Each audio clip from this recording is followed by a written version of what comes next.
Assalamualaikum warahmatullahi wabarakatuh. Saya Hani Oktaviasari. Di sini saya akan melakukan praktikum IPA dalam simbiosis, yaitu simbiosis parasitisme.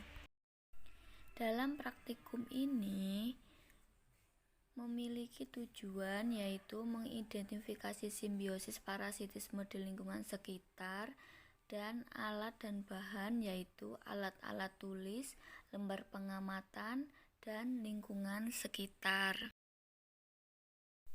Selanjutnya adalah prosedur.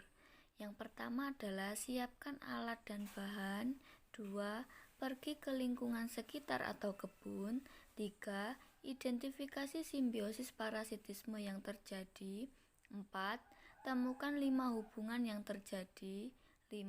Tulis hasil identifikasi pada lembar kerja. 6. Analisis mana yang dirugikan, mana yang diuntungkan. 7. Jenis keuntungan yang terjadi. 8. Tuangkan hasil dengan tabel.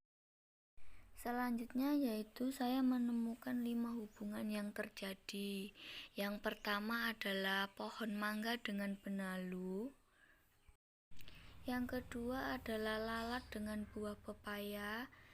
Ketiga ada manusia dan nyamuk. Keempat, kutu kucing dan kucing.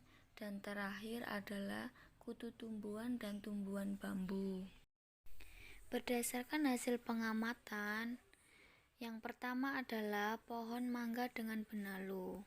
Pada pohon mangga mengalami kerugian, yaitu produksi makanan berkurang dan tidak bisa berbuah. Sedangkan benalu mendapatkan keuntungan untuk menyerap makanan dari inangnya. Yang kedua adalah lalat dan buah pepaya. Pada buah pepaya mengalami kerugian, yaitu buah menjadi busuk. Sedangkan lalat mendapatkan keuntungan dapat bertelur dan berkembang biak. Selanjutnya adalah manusia dan nyamuk.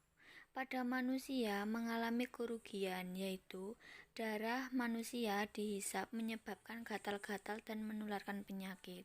Sedangkan nyamuk mendapatkan keuntungan makanan dari menghisap darah manusia tersebut. Yang keempat adalah kutu kucing dan kucing. Pada kucing mengalami kerugian, yaitu darah kucing dihisap dan menyebabkan gatal-gatal. Sedangkan kutu kucing mendapatkan makanan dari menghisap darah dan dapat berkembang biak.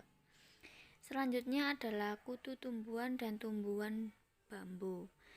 Pada tumbuhan bambu mengalami kerugian, nutrisi tumbuhan bambu diambil oleh kutu sehingga pertumbuhan terhambat. Sedangkan kutu tumbuhan mendapatkan keuntungan mendapatkan nutrisi makanan dari tumbuhan yang ditempati. Hubungan parasitisme merupakan hubungan antara dua makhluk hidup yang mana satu pihak dirugikan dan pihak lain diuntungkan. Pentingnya simbiosis parasitisme karena untuk menjaga kelangsungan hidup organisme dalam ekosistem. Pembahasan yang pertama adalah hubungan pohon mangga dan benalu. Benalu sebenarnya mempunyai klorofil yang dapat melakukan fotosintesis sendiri, tetapi benalu mengambil alih dan unsur hara yang diperoleh pohon mangga. Di sisi lain, benalu tidak memiliki jalan akar menuju tanah. Pohon mangga yang merupakan tumbuhan inang dirugikan karena sebagian penyerapan akar dipakai perkembangan benalu. Selanjutnya adalah hubungan lalat dengan buah pepaya. Lalat meninggalkan larva pada buah yang dihinggapi sehingga lalat berkembang biak dan mendapatkan keuntungan. Namun karena larva dari lalat buah pepaya menjadi busuk sehingga mendapatkan kerugian. Yang ketiga adalah hubungan manusia dengan nyamuk. Nyamuk jenis Aedes aegypti dapat menyerang saluran darah manusia yang dapat menyebabkan kematian jika dibiarkan saja. Manusia pasti sangat dirugikan dan nyamuk mendapatkan keuntungan dapat menyebarkan penyakit serta dapat berkembang biak. Selanjutnya adalah kutu kucing dengan kucing. Kutu kucing mendapatkan makanan dengan menghisap darah dari kucing yang menyebabkan kerugian karena kucing merasakan gatal-gatal yang dapat mengganggu aktivitasnya serta kutu kucing dapat berkembang biak. Yang terakhir adalah kutu tumbuhan dengan tumbuhan bambu. Kutu tumbuhan hidup secara berkelompok, mempunyai peran sebagai hama tanaman. Keuntungan kutu tumbuhan yaitu menyerap nutrisi makanan pada tumbuhan bambu yang ditumpanginya, sedangkan tumbuhan bambu dirugikan karena pertumbuhannya terhambat. Kesimpulan pada praktikum ini adalah simbiosis parasitisme merupakan hubungan dua spesies makhluk hidup yang berbeda, yang mana pihak satu mendapatkan keuntungan dan merugikan pihak lain. Simbiosis parasitisme dapat pengaruh buruk terhadap tumbuhan yang ditumpangi, tetapi parasitisme tidak dapat membunuh tumbuhan inang sebab jika inang mati, parasit juga mati sebab kurangnya makanan.